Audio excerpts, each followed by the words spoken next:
intrigued with the symbolism of the horse throughout humankind. There's always been that, thousands of years, that bond between horses and man.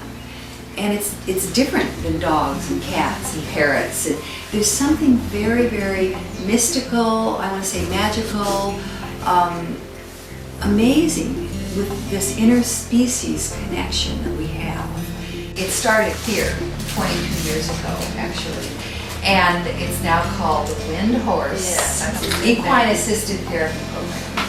And to learn how to do that dance, where you're so tuned in to their present state, which shifts 10 times in a minute, that you're able to move in and dance around and not, take the other side. They're going to swing the other way, but being respectful, being gentle, being kind, but also, having your own boundaries and staying empowered yourself, but also being willing to do the dance. It can also be an adjunct therapy, so that, let's say you're a therapist and you don't really want to do this work. It's a lot of work and it's expensive. It's, 2 therapists, whatever. But you might want to have that kind of movement in your session with your clients. So you refer them to someone like us, and we do a couple of sessions, and then you can even come to watch, and then take back the learning back into the office.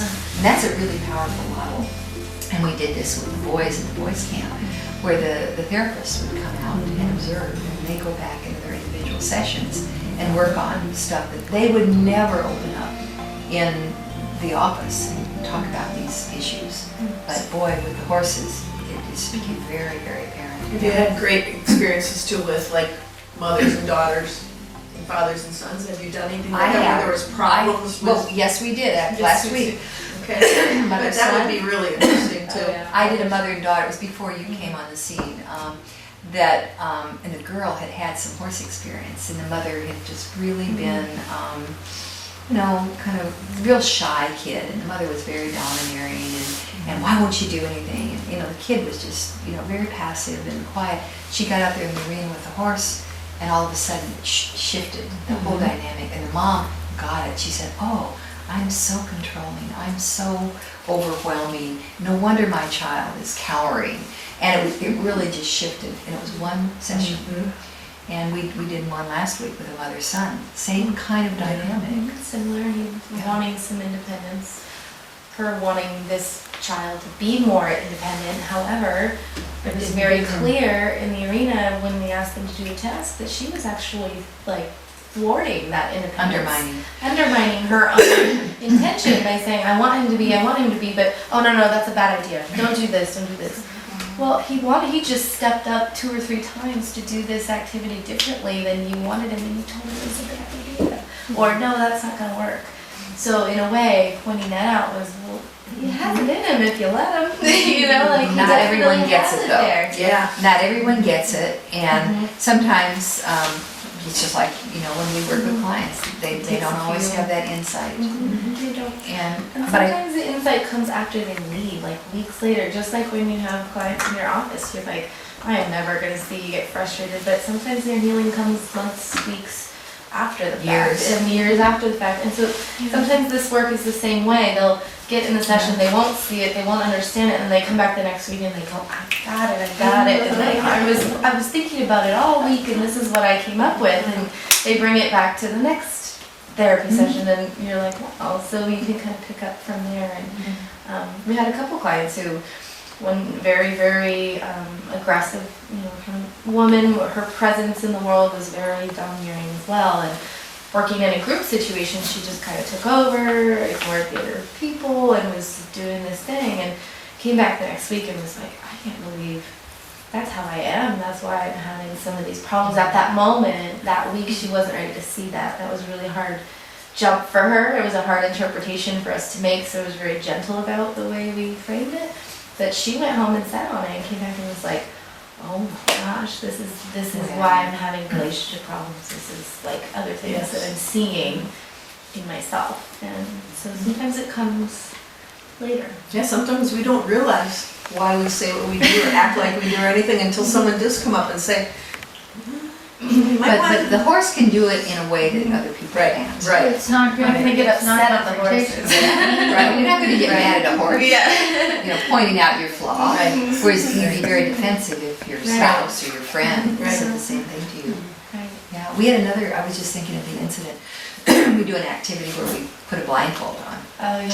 And we make a maze, and then we have the person with the blindfold lead the horse through. We weren't gonna do that today, but we've got just tons A of myriad. activities. And so we'd have the person that's blindfolded lead the horse through the maze, but the other person has to give verbal directions to go through. I would love to do that, I think that would be fun. I think it's really interesting that you seem to be saying the unconscious is playing itself out in the behavior of these horses and the people in the arena I think together. there it is.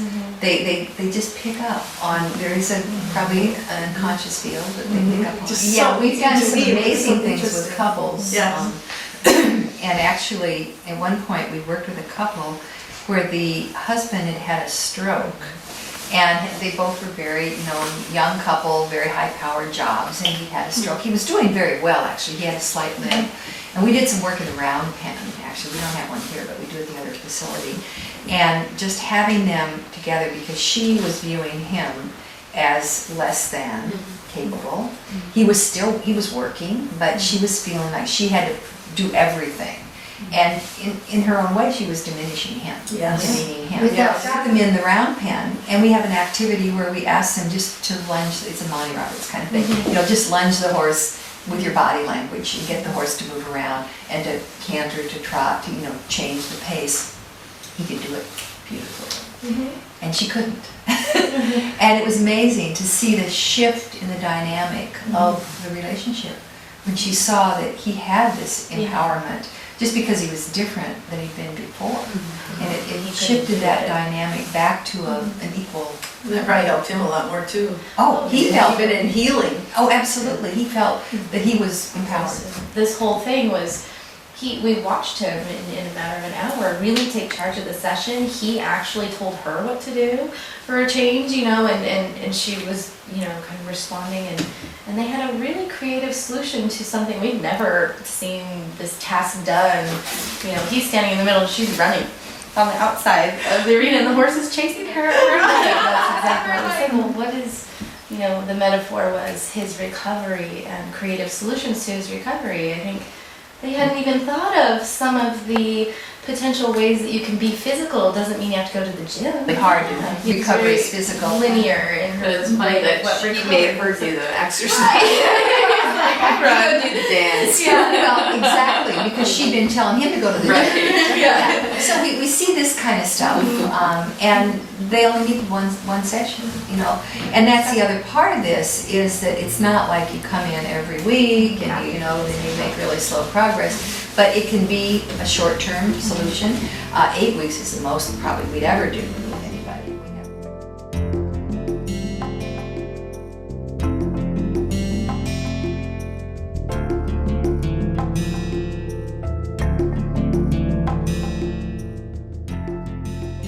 And then when I got near Diablo, I started to get afraid.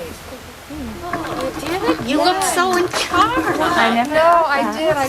Because I've been dealing with this with my own horse, the fear. And then as soon as I felt like I was okay, and he was not going to hurt me, or he was just going to be okay, and then we were all together and we were just working as a team, it was just like, I can do this. I can get behind a horse and they're not going to, run from me. And it was just a really wonderful experience. That's nice. Because you looked so in charge. Did I? Yeah, you did. I thought I felt like you were in charge. Mary I felt like you were said in try charge. to figure out who's the leader, and I said Raleigh. I mean, that's how it looked. So, But it felt great because I was, making sure there were no rocks in front of there so he wouldn't trip. But I just got a moment of fear. I guess one thing was just the feeling of strength in numbers, and then even though a lot of us don't know each other, it felt like this bondedness, and then the horse became part of that, and so there felt like safety in numbers, and the whole thing felt like a safe haven, 75-80% of our communication is what we Body language. And what do horses do? Do they speak English or Spanish or French or German? Although my horse does know walk, trot, canter, and halt, but they don't stop. And it's true. The stuff that happens every time is amazing. The horses somehow do something. How did they know that? How did they know that I had this need? And the one particular horse may come up to someone and do something that is exactly what they need. John Kabat-Zinn, who was one of my teachers, has a wonderful book about that fit called Coming to Your Senses. And it's about using your senses to come to the present moment. So it's a wide scan awareness, and that's really what mindfulness is. Because when you are in the arena with the horses, you need to be fully alive, fully awake, fully aware, and use all of your senses. So what we really try to develop is authenticity of who we are and being assertive in a positive way so that we become whole. And the horses can allow us to do that. They give us that gift.